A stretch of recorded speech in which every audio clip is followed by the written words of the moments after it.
nuestro amigo y querido panelista Henry Cucalón, pues ha tomado su barca para hacer algo que contigo, Ramiro, Daniel y Bolo habíamos considerado y conversado con él muchas veces, hacer las cosas que las personas quieren, y él ha decidido un camino para ser candidato a la presidencia de la República. Es más, hoy de tarde tiene un evento a las 4 de la tarde en el centro de convenciones, donde estarán todos, por eso estaba Jorge Peñafiel aquí, están hoy todos los diputados, todo lo que hace Construye. Y pues, cuando esto lo supe yo hace unas 2 semanas, ya lo habíamos hablado contigo, lo hablamos, Ramiro, un par de veces, y con Henry lo habíamos conversado. Siempre pensé, ¿quién puede venir en vez de él? ¿Quién podría ser la persona?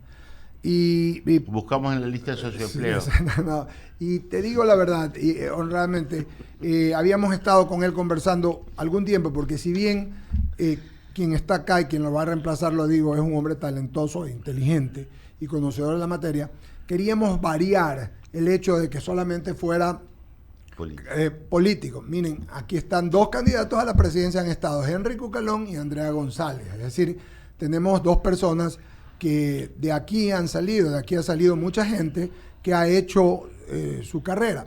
Pero lo que pasa es que Andrés, ya les voy a decir el apellido, que está aquí, me decía el otro día, hay vida después de la política, después del puesto. El puesto no lo hace uno lo hace al puesto. Porque es verdad, cuando tú a ti te llaman, y si no te llaman, se la pierden.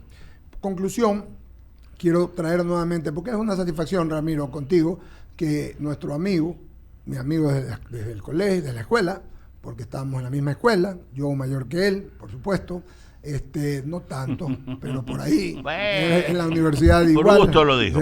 Igual en la universidad, compañero tuyo, Bolito, ¿no? Sí, compañero tuyo, claro. Así es. Presento a una de las personas que más saben de marketing político en el Ecuador, yo diría de las que más saben. Ha sido secretario de prensa de 2 presidentes de la República, pero sobre todo es algo de lo que llama Vargas Llosa, en su libro, al que recuerdo tanto, lo leí hace unos 3 meses, pero lo releí, que es una especie en extinción, que es un intelectual del marketing y todo.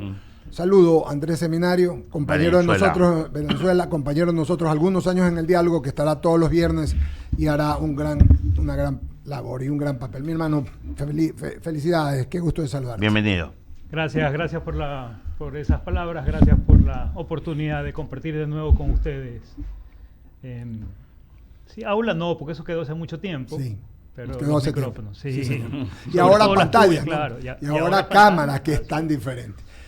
Andrés, igual que yo, tiene el mismo problema, y tú, nos quejamos del tráfico todo el día, hermano. Es impresionante, qué bárbaro. Pero no se va a poner usted a decir que no vendan carros, que ya paren la venta de carros. Ya Andrés Seminario, porque ya el tema ecológico de Andrés, el medioambiental, ya quedó a un lado, ¿verdad? Él hace marketing. Mi razonamiento es sencillo. Si en el mundo, en algunas partes, se está limitando la natalidad porque está la superpoblación, no me vengas a decir que no hay sobreoferta de carros y las carreteras no se hacen en las dimensiones que se fabrican carros ni salen de circulación.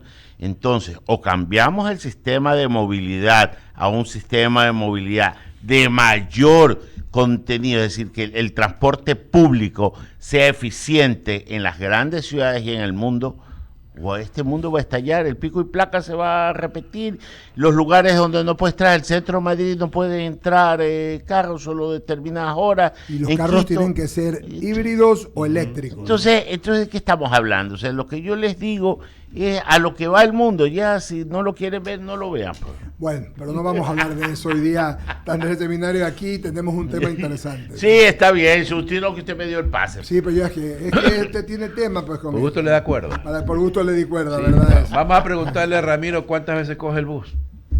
¿Ah? Uy. ¿Cuántas veces te vas caminando de un lado a otro? Que no caminando sea el centro, sí. Que no sea el centro de tu oficina a la central. Caminando sí. Pero resulta que esta ciudad... Pero caminas? Escúchame, es que esta ciudad no es amigable para caminar. Okay. Ya, pero cuando viajas, ya caminas, hay metro, hay transporte público y totalmente eficiente. Las grandes ciudades del mundo ya no se mueven carros particulares. se mueve en transporte público. Sobre todo Europa. México no está México como Guayaquil está diseñado para que tengas auto. Bogotá. Pero, ¿A dónde vas? Miami sin carro no vas a ninguna parte. Es verdad. Nueva York sí la puedes caminar. Claro, y hay metro. Tiene sistema de transporte público. Sí, San Francisco también tiene. ¿Cómo diseñas la ciudad, ¿no? Claro. Pasa por ahí. Sí, es correcto. Definitivamente. Bueno, pero con Andrés vamos a hablar hoy día. Él acaba de sacar un libro muy interesante que lo estoy leyendo. De hecho, ya lo tenía. Sí, no, ya me lo devolvieron el mío. Mi hija me lo devolvió. Sí. Andrés Seminario explica algo que ayer dijo el doctor Zambrano Pasquel, dice que dato mata relato. Ahí está diciendo que no mata relato. ¿Cómo construir un relato en política? Así que vamos a comenzar a conversar con Andrés. Importancia de los relatos en la política en elecciones. O sea que esto es extraordinario, ¿no? Andrés. Sí, dato no mata relato porque... Se los pongo de la siguiente manera. ¿Alguno de ustedes alguna vez ha cambiado un hábito que quería cambiar con solo leer una lista de tareas? No. Nadie cambia un hábito por leer una lista de tareas. Los hechos, los datos no tienen emociones y uno se conecta con las emociones. Los relatos tienen emociones. Los relatos son como vehículos de información emocional. Entonces, de ahí la importancia. ¿Y cómo funciona tu cerebro? Es uno guarda información en base al significado que tiene un hecho. Y ese significado lo construyes en tu cerebro como una historia. Esto de memoria fotográfica no existe. Uh-huh. Lo que existe son significados que vas guardando. Entonces, cada vez que tienes un nuevo estímulo, tu cerebro al mismo tiempo desarrolla una proyección de cómo debiera funcionar ese estímulo, producto de la experiencia pasada que está guardada como un significado. De ahí la importancia de los relatos. De los relatos. Exactamente. Qué interesante y que, te digo, suena muy profundo, pero es muy real. O sea, es un tema, sí. Ajá, pero puedo poner un dato que sí es contundente. 86 familias en el mundo tienen el 50% del dinero. Pero ¿no te parece que es un dato que te sobrecoge?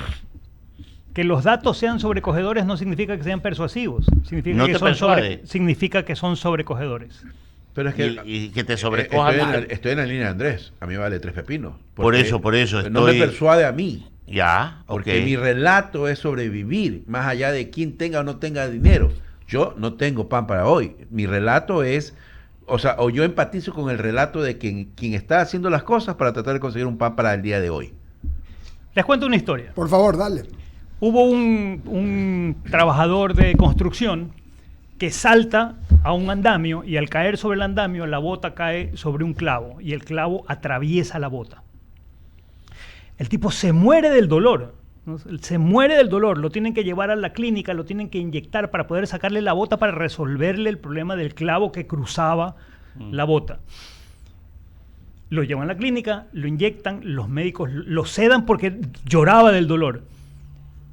Cortan la bota y ¿qué descubren? Descubren que el clavo había pasado limpiamente entre sus dedos. No había sangre. ¿Dónde estaba el dolor? El dolor estaba en que su cerebro le había dicho, si un clavo cruza de un lado al otro tu bota, probablemente ha cruzado tu pie. Por lo tanto, te va a doler. Claro. No hubo sangre. Está en el libro. Sí, estamos programados. Estamos neurológicamente diseñados a eso. Porque como viste siempre vienen imágenes así, tú sabes, eso es doloroso. Exacto. Eso es doloroso. Aunque tú no lo has vivido, es doloroso. Tú sabes que cuando era debo haber tenido 12 o 13 años y pasé unas vacaciones con un tío en Manta y entre las cosas que hacíamos eran espadas de madera para jugar. Y estaba cortando mi espada de madera y puse mi rodilla sobre la madera para que no se mueva mientras cortaba con el serrucho y no me di cuenta y me corté la pierna, me hice un tajo de este tamaño. Y no lo sentí hasta que vi que chorreaba sangre y en ese momento el dolor fue indescriptible. ¿Por qué no me dolía antes? Porque no lo había visto, no había tomado conciencia que tenía el problema. Una vez que, claro, ves la sangre, tú dices, no, sangre, dolor. Y enseguida reaccionas. Y enseguida reaccionas. Porque para terminar la idea, es que así como tienes un estímulo externo, sensorial, tu cerebro automáticamente desarrolla una serie de predicciones. Cuando las predicciones son correctas, el cerebro reafirma esa información y la guarda como significado. Cuando son incorrectas las predicciones, tu cerebro corrige su versión de realidad que tenía construida y crea una nueva realidad. En este sentido, Andrés, estás hablando de neurociencia y Sí. si de pronto esto tiene como ramificación la neurolingüística. Total. Eso me gustaría que me expliques. Yo he leído bastante, pero a veces no algunos son tan claros y precisos, sí. Mira, Por favor. hay un ejercicio que hizo un científico que ya falleció, Daniel Kahneman. Él era el premio Nobel de Economía siendo neurocientífico. Y Daniel Kahneman hace un ejercicio interesantísimo que lo tengo acá y voy a compartirlo con todos. ¿Qué dice ahí? Bananas, vómito. Ok. Ok. ¿En qué piensan? Que estás vomitando después de comer una banana. Son solo dos palabras, una detrás de la otra, pero automáticamente tu cerebro desarrolla una relación causal entre la primera Causa, palabra, efecto. exactamente, Y la segunda. entre la primera palabra y la segunda palabra. ¿Por qué? Porque cada una de estas palabras tiene un significado en tu cerebro. Y es Ya. verdad. Y entonces, juntas, automáticamente el cerebro dice, ok, está pasando algo aquí, por tanto, debo encontrarle una motivación, un porqué. La diferencia entre los datos y los relatos es que los datos son hechos, cifras, lugares. Los relatos son los porqué de los hechos, las cifras y los lugares. Y eso contesta lo que decía Ramiro. Y exactamente. Este ejercicio, llévalo al mundo de la política, ¿no? X, corrupto, y estableces la relación. Si tienes además la reputación para decir que X es corrupto, y tu reputación es alta y tu nivel de credibilidad es alto, entonces esa persona empezará a ser percibido como corrupto. Ahora, si X tiene más reputación que el primer emisor y dice, no, yo no soy, él es, entonces se revierte. Porque es dinámico, esto está en cambio constante, ¿no? Ojo que ni siquiera te dicen en qué eres corrupto, no importa. Porque en tu mente, los símbolos que tú tienes es alguien que coge dinero, punto. Puede ser, pero depende de las experiencias que hayas vivido, son distintos significados que le das a las palabras, ¿no? Tú debes recordar, ¿cuál es el autor que habla de que los significados de las palabras no están dados por su etimología, sino que están dados por el uso que le das? Así es. No recuerdo el autor. En fin. Tienes librería, debieras leerte todos los libros que tienes. Son jurídicos, son Bien hecho. jurídicos. pues. Bien, leíste con látigo. Pero lo que quiere decir Andrés en todo caso, porque ya lo estamos aplicando a la política, amigos, y ya viene una elección, porque es lo que Claro, está claro. Por eso es la idea, Andrés. Es Total, claro. que- Cuando hablas de nuevo, ¿qué significa nuevo? Nuevo tiene un significado totalmente distinto para cada uno de los electores. absolutamente. Daniel Noboa fue nuevo. Ese fue un relato. El Exacto. relato de él fue yo soy nuevo. Aquí Y vengo. hoy ya no es nuevo. Ya no es nuevo. Así quiera ser nuevo. Si Y su hay campaña otros quiere que son decir- nuevos. Y la gente quiere gente nueva, que no está Aunque no sea joven. Aunque no sea joven, sí señor. Es que nuevo no está Yo estoy relacionado con la edad. asociando, yo estoy asociando de manera arbitraria. No de manera subjetiva, porque de las 35.000 decisiones que tomas todos los días, 99.9 son, y esto es pura data, son de carácter subconsciente, producto de tus experiencias. Te estás destrozando, Ramiro, hoy día. Te estás destrozando. No, No. yo no estoy No, compitiendo con él. No. Mira, siendo que estoy tratando, este es un tema, no, espérate, es que es un tema demasiado técnico. No, ¿sabes qué? Es buenísimo. Es demasiado técnico, Es técnico. que hay que digerirlo Claro, y hay para que poderlo explicarlo, entender. y explicarlo. ¿Qué pasó? Director, A ver. permítame agradecerle, Sí. porque necesitábamos a alguien como Andrés Sembrano, Sí. que nos ayude a entender la Cosas, comunicación, claro, que no entendemos. el lenguaje de los políticos a través de lo que hacen, lo que dicen y lo que intentan posicionar. Y yo quiero es que la gente comprenda eso, Daniel, porque Andrés es un tipo que entiende mucho el tema y es actual, es vigente constantemente, y a veces estos temas que dice Ramiro, que son muy técnicos, cuando los explicas así, no se entienden, pero se van entendiendo Claro. con los ejemplos, ¿verdad, Andrés? Sí. Con lo que pasa todos los días, y van a decir en ese momento, van a hacer una asociación. Eso se llama aplicar la lógica formal para entender, pues. Andrés, a ver, entonces los seres humanos, a pesar de que nos dicen que somos racionales, terminamos siendo emocionales finalmente, Somos seres sintientes que piensan, dice Elisa Feldman. pero no racionales. A ver, ¿Sintientes? No, es que yo reacciono. somos seres emocionales que pensamos. Ahí, correcto. Emocionales que No piensan. puede, a ver, esta separación histórica que ha habido entre emoción y razón es inexacta. Hoy ya sabes que no puedes separar ni siquiera fisiológicamente en el cerebro una región estrictamente emocional y otra estrictamente racional. No existe eso. Okay. Siempre están funcionando juntas. Ya, o sea, claro, no hay anticipación en este Un caso ejemplo. de la emoción. Pero es que nos programaron. No, un ejemplo. Qué feo eso, ¿no? No. Yo te digo que nos programaron, porque por ejemplo, cuando fuiste niño hubo una generación que te decía, los niños no lloran. Y te bloquearon las emociones. Te las bloquearon porque te impidieron sentir frustración, coraje, indignación a través expresada de un llanto. Un llanto no solo es tristeza, ojo. Pero cuando tenías un papá que te dice, oye, tienes que ser fuerte, la vida es dura y tú tienes que ser más duro, entonces lo que haces es cicatrizas tus emociones, no las trabajas, y lo que haces es enfrentarte a un mundo sin emocionalidad. Parcialmente cierto, porque no puedes evitar... Obvio, no lo puedes hacer. Porque eres... Sin desfogue de la emoción, pero Sí, la sí, emoción la tienes reprimida. La tienes allí. Sí, puede ser que esté reprimida porque has aprendido a que públicamente, como somos seres sociales y tenemos que demostrar ante los demás algo que tiene que ver con tu identidad, y tal vez en tu casa eran muy estrictos, aprendiste a que no debías expresar públicamente tus emociones, pero eso no significa que ya no las tienes. No, las tienes ahí. Estás reprimido. Como dice Las Ramiro, reprimes. sí, o necesitas un sea, psiquiatra. o no te las enseñan a identificar. Eso no quise decir, pero está bien. O no te las enseñan a identificar. Parte del tema es ese, ¿no? Saber cuáles son, pero las emociones son universales. Sí. Son universales. Son universales. Son universales.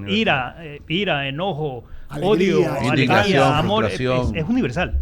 Por eso es que yo siempre he sostenido en Tú época... estás preguntando haciendo consultas personales, porque ya eso Pero él es el experto, pues tengo que preguntar al Siga, experto. no haga Pues. caso. Siga usted con su pregunta. A ver. No se ponga Me bravo. voy a relajar. Relájese. Andrés, a ver, el tema es, y siempre digo en elecciones, votamos nosotros por emociones, Siempre. Siempre. no por la razón. Nunca. Ok, entonces, y vuelvo nuevamente al tema que siempre Eduardo es insistente, las encuestas. Antes de llegar ahí, un instante sobre elecciones. Hagamos una metáfora. Es como cuando vas al supermercado. No, vas al supermercado y la mayor parte de tus compras las haces, de la decisión de qué compras la haces frente a la percha. Sí, señor. Pasa igualito cuando estás frente a la papeleta. En esos momentos vas a tomar la decisión final de, ok, ¿a quién le rayo? Y generalmente lo que terminas haciendo es por tus sesgos, que son mecanismos que tiene el cerebro para que funciones en automático sin morirte, para sobrevivir.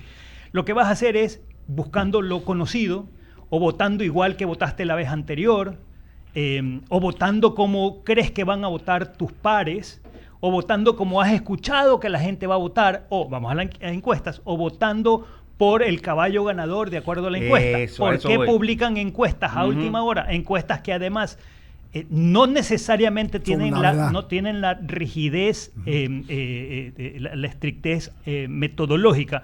Es porque utiliza mucha gente las encuestas para dos razones. Uno, levantar fondos para la campaña, y dos, para hacer creer que son caballo ganador cuando no lo son.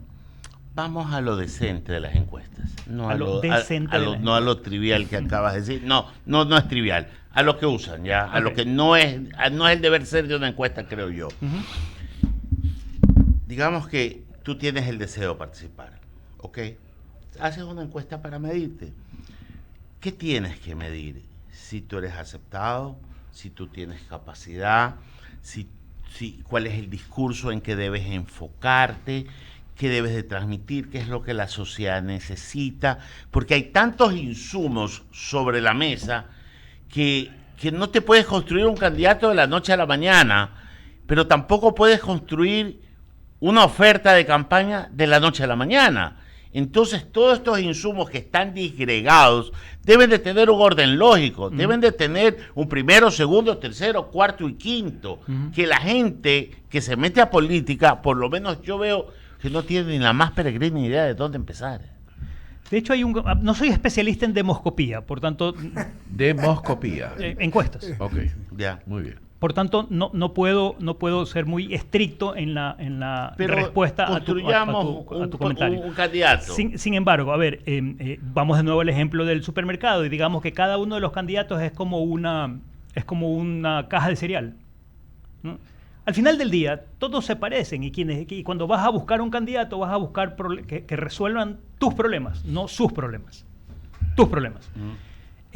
Por tanto, tienen más probabilidades de estar en primeras opciones aquellos candidatos que te dicen que van a resolver los problemas de la gente, no sus problemas.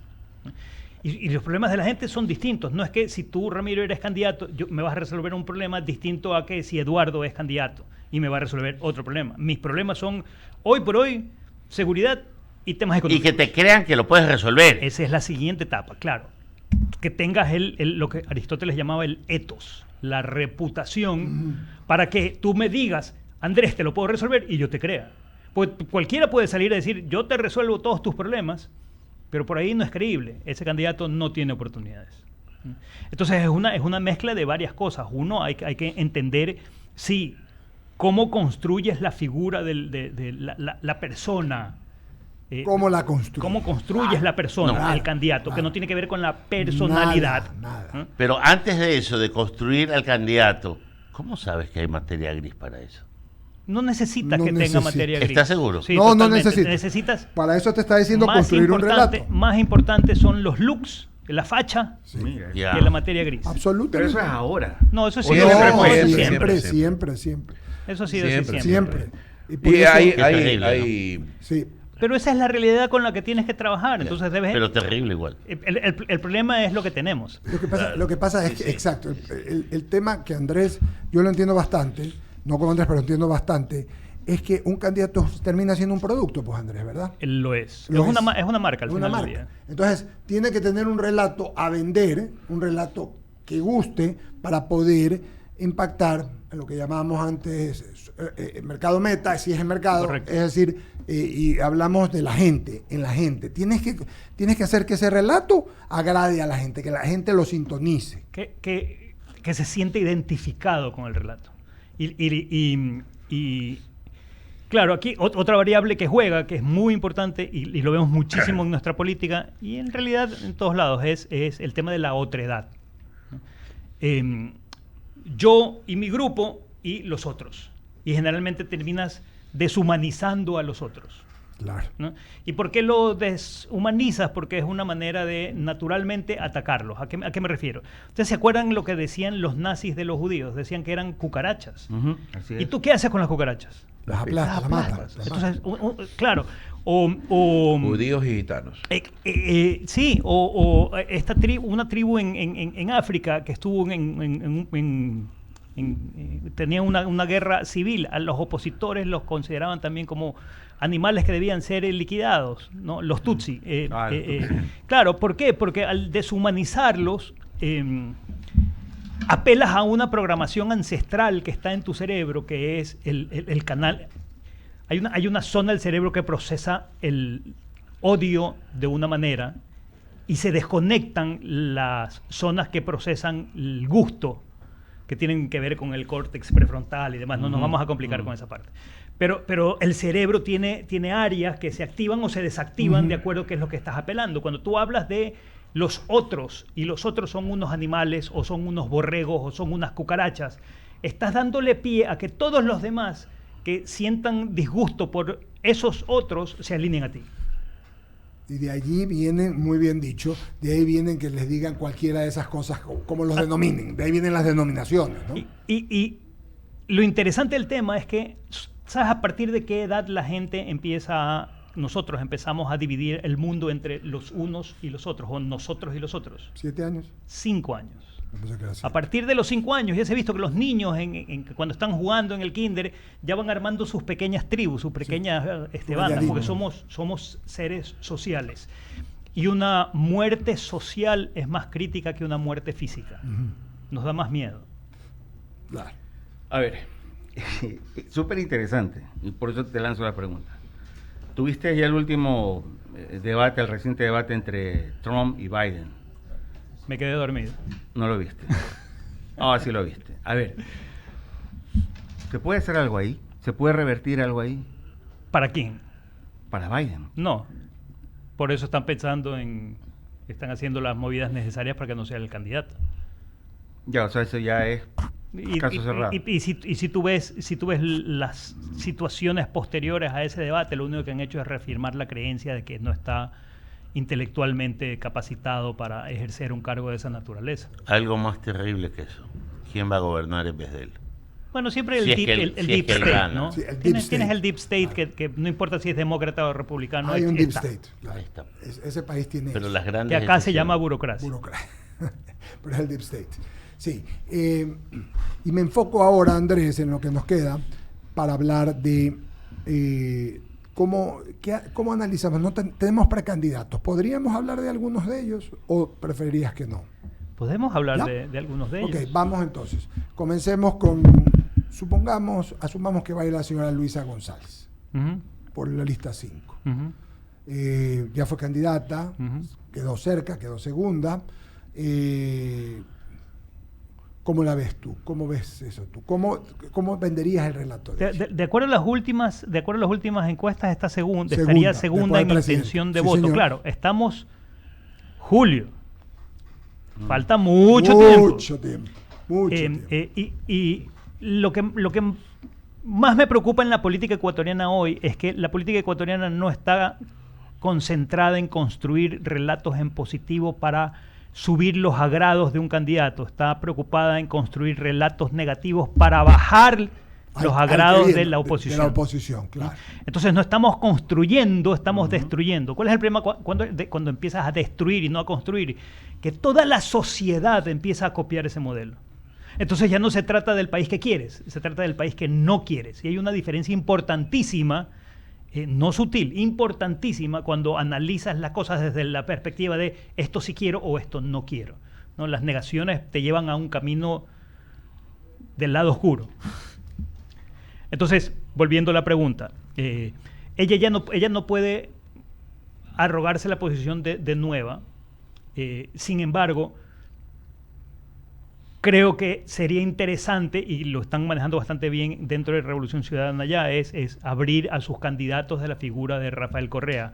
Más allá de que Rafael Correa, cuando lo mides a él solo, no como candidato, tiene altos niveles de números. aceptación. Claro. Entonces, la pregunta es, ¿debes estar cercano a Rafael y O lejano no. del correísmo Claro. o al revés? Y yo creo que la respuesta es esa. Ok. Ahí vamos con uno. Presidente Noboa. Presidente Noboa lo que tiene que hacer es hacer la gestión que necesita hacer y que ha ofrecido para llegar bien Esa es. y ya está. Esa es. O sea, su problema es no cometer errores. Horrores, sí, Claro. sí, claro, no Lo cometer mismo. errores ni horrores. Sí, Sí. al Es final lo del mismo. día es lo mismo. Sí. Pero Ok. pasa por ahí. Hoy por hoy es el que tiene mayor intención de voto. Sí, señor. Pero de nuevo, estamos julio. Ujú. Y mucho puede suceder. Hablemos de otros candidatos y me hacen acuerdo, por ejemplo, Henry Cucalón. Yo creo que Henry es un extraordinario funcionario. No lo he visto como candidato Ok. a nivel nacional todavía. Puede apelar a nuevo. Yo creo que sí. Yo también creo Yo creo que sí. Puede ser una. De hecho, de todos los nombres que están, es el más nuevo en la carrera presidencial. Y cuando tú piensas en términos de nuevo o viejo en la política, lo piensas en estancos. Ok. ¿A qué me refiero? El clúster candidato presidencial Es él. es el nuevo. Sí. Andrea González. Sí, Solo para terminemos. terminar la idea. Pero si su discurso es muy parecido a todo lo demás, Entonces no es se nuevo, genera no es una nuevo, disonancia cognitiva. Cognitiva. Yo te digo que soy nuevo, pero actúo como un Como viejo, viejo. y tú vas a decir qué rayos le está pasando. Aquí hay un... La aquí vieja hay un- política. Exactamente. Ok, Andrea González. Ella no puede decir que es nueva. Ujú. Yo creo que es una opción interesantísima como vicepresidenta. Ok, está claro. Está Yo claro. también pienso. Muy bien, sí, cambiamos. Vamos con dos más, de los que me acuerdo. Las izquierdas. Jorge Escala. ¿Quién? Jorge Escala. Por Pasó lo que era el siguiente. MPD. Sí. Paso a la siguiente cifra. Es la- Pedro Granja. Bolívar Armijos. No está todo. Pedro Granja. que No, es- Armijo, para que vaya al debate, va a ser divertidísimo. No, te estás olvidando Topic. Porque Ah, Topic sí, probablemente John vaya. A ver, pero es que pasó a la izquierda. Pasa a la A ver, izquierda. a ver, a ver. Me fui a la izquierda porque ayer tuvieron sus eventos ellos, ¿no? A ver, izquierda o derecha, a la gente Quedó en dos no le bandos. interesa. ¿no? Es Pero hay, verdad, hay- eso es cierto. pero hay Ok. nombres que... A ver, parte del tema es que debemos entender que este ejercicio de ir a votar no es simplemente ir a votar, ¿no? Claro. Desde la perspectiva de ciudadanos. Si llegáramos a concienciar eso de verdad, no permitiríamos que hayan candidatos que tienen en a estas alturas, que tienen altos niveles de conocimiento, pero bajísimos niveles de intención de voto. Armijos, Granja, Jorge Escala. Escala. Jorge Escala. Pueden tener las mejores de las intenciones, pero no tienen no han encontrado el punto que genera tracción. Entonces, ¿qué terminan siendo? Terminan siendo distracción. Ok. Y se de habla ese lado tienes a Isa. Sí, a Henry Kronfle, que se dice, pero que no hay nada concreto por la lista 6. Pero bueno, yo creo que hemos hablado de lo básico. Solo una pregunta. No, perdón. Y Topic. Jan Topic. Jan ha dicho que no va a ser, sí. Puede ser estrategia, puede Puede ser ser cierto sí, también. ser. A ver, hoy las encuestas dicen que el 1 y el 2 Son los que van. son los que son y los demás están Mucho más abajo. Sí, sí. De hecho, solo Daniel y Luisa, como candidatos, tienen 2 dígitos de intención de voto. Los demás están en un solo dígito. Sí, señora. en un solo Arrancar con un solo dígito y subirlo en 6 meses es muy complicado. Absolutamente de acuerdo contigo. Muy complicado. Por mucha estructura de partido que le pongas detrás, por mucho dinero que le pongas detrás. El relato hace y también la recordación. O sea, estamos hablando de términos publicitarios. El ¿no? relato te lleva a la recordación. Ujú. Es eso exactamente como cuando vas a comprar a un supermercado un aceite de oliva que te hace mejor que un aceite normal. Lo mismo te lo cambio. La recordación, el relato y la recordación hacen que tú mentalmente creas el día que vas a votar y no sabías nada por quién votar, o tiene también procesos culturales allí, e incluso en algunos de lo que tú quieres, de lo que tú crees. A ver, la cultura juega un papel importante Eso es lo que te estoy diciendo. porque en definitiva es parte de tu identidad, ¿no? Y Sí, tú vas a votar por aquel candidato que Se afine culturalmente. exactamente. Por ejemplo, ¿cuál es el problema que tiene la CONAIE hoy? Que promueve culturalmente una macrovisión de cómo debe crearse el mundo y organizarse el mundo y administrarse el mundo, que está un poco reñida con las ideas de, llamémoslo, Occidente, que han administrado años este país. Entonces, claro, ellos tendrían que entrar primero un proceso de culturización a nivel país antes de proponer planes de gobierno que sean tan radicales, no por su forma, sino por su conceptualización. ¿Qué dicen, amigos?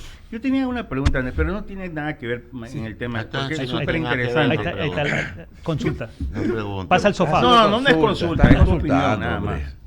¿Qué opinas tú, este cambio en Europa, donde durante muchos años se mantuvo la socialdemocracia y hoy se van al extremo de la derecha? O al extremo de la izquierda. Se está abriendo del centro. Sí, Son los ok. extremos. Ok. Quiero tu opinión. ¿Por qué? ¿Qué pasó? A ver, parte de lo que está pasando en el mundo, e incluye Ecuador, es que para la gente la democracia no le ha resuelto los problemas. Entonces están dispuestos a buscar otros caminos. A través de la democracia. Sí, Es que la democracia no te eso va es a lo resolver paradójico. Lo que problemas. pasa es que la democracia que conocemos hoy es un relato moderno. Para mí la democracia es una construcción de tu cerebro, no existe realmente. Para mí es un relato más de la Ok. democracia. De hecho, muchos autócratas se esconden en democracias. Sí, obvio. Bueno, sí, es verdad. Sí, señor. Sí, Pero, señor. pero la democracia es el único sistema donde si te equivocas, puedes volver a equivocarte. De todos los malos sistemas, decía Churchill, la democracia es el menos malo. Por Sí, supuesto, pero sí. claro, un poco... Te equivocaste con Altalá, bueno, vamos por otro lado. Te equivocaste con Maguad, bueno, vamos por otro lado. Con Te Lucio. equivocaste con Lucio, bueno, vamos por otro lado. Te equivocaste con Correa después de tantos años, bueno, vamos por otro lado. O sea, y ahí así hasta que aciertes. Ahora, habrá gente que diga, con nunca Correa nunca con vas a Correa acertar, acerté. porque no existe el producto que satisface a todas las necesidades Obvio, de hay todas una las personas diversidad. de todos los segmentos. Siempre va a haber un insatisfecho. El tema es que los niveles de insatisfacción los mantengas lo más bajos posibles. Ese es el truco, ¿no? ¿Y el nivel de rechazo juega? El Sí, nivel de totalmente. rechazo. Porque puede ser Totalmente. algún candidato que nombraste o algún político, dueño de un partido que nombraste, puede tener aceptación, pero también rechazo, ¿no? Claro, el tema es como los penales Ujú. de ayer. Sí. ¿No? Llegas empatado y el rechazo es el que decide si entra o no entra la bola, ¿no? En el caso de Ener de ayer, el penal fue el césped. Sí, señor. O sea, míralo así, Sí. ¿no? Entiéndelo de esa manera. Si Está bueno. llegas parecido, pero pasas a segunda vuelta con alguien, pero ahí lo que juega ya es el nivel de rechazo, que va a permitir que subas un poquito o subas mucho. Si tu techo es alto, pues puedes seguir subiendo, vas a ganar. Pero si tu techo es bajo y pasas con un poco lo que le pasó en la estructura narrativa de las elecciones anteriores. ¿Por qué le gana Daniel a Luisa? Porque esa narrativa de Luisa estaba construida sobre variables que a la gente no terminaban de conectarla, que las de él O sí las conectaban. rechazaba. O las rechazaba. Y claro, ella tenía detrás todo este bagaje que Claro. no necesariamente era de ella, sino que era heredado, que hizo que la gente acepte una opción de nueva. Ahora, parte del tema es que siempre creemos en lo nuevo. Si ustedes analizan la historia de los candidatos desde el regreso a la democracia, todos hablan de un nuevo Ecuador de una u otra manera. Sí. Todos. Pues nos gusta esto Todo. lo nuevo. A pesar de que nos asusta el cambio, nos gusta lo nuevo. Hablemos del presidente Roldós y la fuerza del cambio, ¿no? Pancho Huerta hablaba del nuevo país, del nuevo Ecuador. O sea, siempre han tenido este tema. No hay Todo- nada no nuevo bajo nada, el sol, solo nada. la historia que no conocemos. Sí, señor, sí, señor. El presidente Noboa dice el viejo país, dice, el viejo país, viejo país. la gente que está en el viejo país, o sea, es bueno, es bueno. Sí, un poco va por ahí, ¿no? Pero son que terminar aspiracionales. Aspiracionales intangibles que la gente al final te dice, bueno, pero, o sea, sigo viviendo aquí. Y este país no es el nuevo país. Sigo afrontándome a los mismos problemas que tenía hace un año, hace 2 años, hace 3 años, hace 4 años. Nada ha cambiado. Entonces, ahí es cuando la narrativa que intenta poner un político choca con una realidad. Pero es que muchas veces las narrativas son lo nuevo, el resto no. Ok. Lo que cambia es la narrativa. El poder que tiene un relato es cambiar la forma como ves las cosas. Entonces puedes seguir viviendo en el mismo caos, que si te cuentan una historia diferente, vas a pensar que es un nuevo caos. Ok. Interesante. En Ramiro. todo caso, no sé, Ramiro, dale tú. trabaje, Ramiro. No es Has trabajo. quedado haciendo... No, Sí, ha no, quedado, no. pero Te has quedado haciendo... Andrés, A ver, hoy día lo No, has... no le regales el libro. Yo no sé, pero para mí es un tema muy denso, denso. muy trabajado, Claro, por supuesto. que necesita un proceso intelectual bastante serio Sí, para sí, sí. procesarlo, y por tanto no me atrevo a dar opiniones sin hacer un debido análisis y sin entender. Y créeme que esto de aquí yo no lo he estudiado, Claro. y debo de entenderlo para poder preguntar. Pero estás en una posición de lujo. Porque Ya. como no lo entiendes, puedes hacer cualquier pregunta y ninguna pregunta es tonta. Lee el libro. No, sí. Ya lo va a comprar. ¿Sí ves? O sea, Sí, no, estás como nuestros Pero oyentes. espérate, es que esto hay que trabajarlo un poco Sí, más para poderlo transmitir. Hay que ponerlo en palabras sencillas, porque hablarlo en Claro, complicado, claro. en una terminología compleja, termina siendo que sabes que solo estamos hablando para determinado segmento. Ajá. Y en verdad a mí me gusta siempre poder hacer por vía de ejemplo las preguntas que he hecho, y si no comprendo como quiero comprender, no puedo preguntar. En todo caso, he tratado yo de traducir bastante de lo que decía Andrés. No, pero porque está lo que bien, dice está Ramiro bien, es está real. bien, está bien. Pero tenemos que estar claros, amigos, que es así como se maneja una campaña presidencial o de producto, si no es presidencial, de cualquier tema. Siempre debe de existir un relato. Y eso es en cualquier instancia de la vida para la posición que tú tomes, ¿verdad? De hecho, Gabriel García Márquez decía que el mundo se divide entre los que saben contar relatos y quienes no saben. Ahí está. Y lo decía Gabriel García Márquez. Gabo. Sí, señor. Gabo. Muy bien, Andrés, agradecerte. Por su realismo Dios mágico. mediante, nos topamos el próximo viernes. Así es, señor. Gracias por estar acá con nosotros. La verdad es lo más interesante y lo más diferente. Cuando lo dije y hablamos con Andrés, les dije que íbamos a cambiar el sentido. Y hoy hemos hablado cosas técnicas. La próxima vamos a tomar de pronto casos de lo que ha pasado en la democracia ecuatoriana y lo vamos a analizar con Andrés. Claro Para que que sí. ustedes vean que esto que hemos hablado hoy día, que puede ser un poco denso, Aplicado a la realidad. Exactamente. Vamos a hacer un poco lo que hacen las grandes, cuando haces maestrías, cuando haces doctorado, que tomas casos, los haces que puedas entender, los estudies y los complementamos y los comentamos. Gracias, Andrés. Gracias Qué a gusto ustedes. estar acá de nuevo. Paguemos corte comercial. No, abrimos el espacio a las menciones publicitarias, abogados, y decimos: atención, amantes del shopping, en el Centro Comercial Malecón es tu destino ideal. Descubre las últimas tendencias en moda y las innovaciones tecnológicas más recientes a precios insuperables. No dejes pasar esta oportunidad de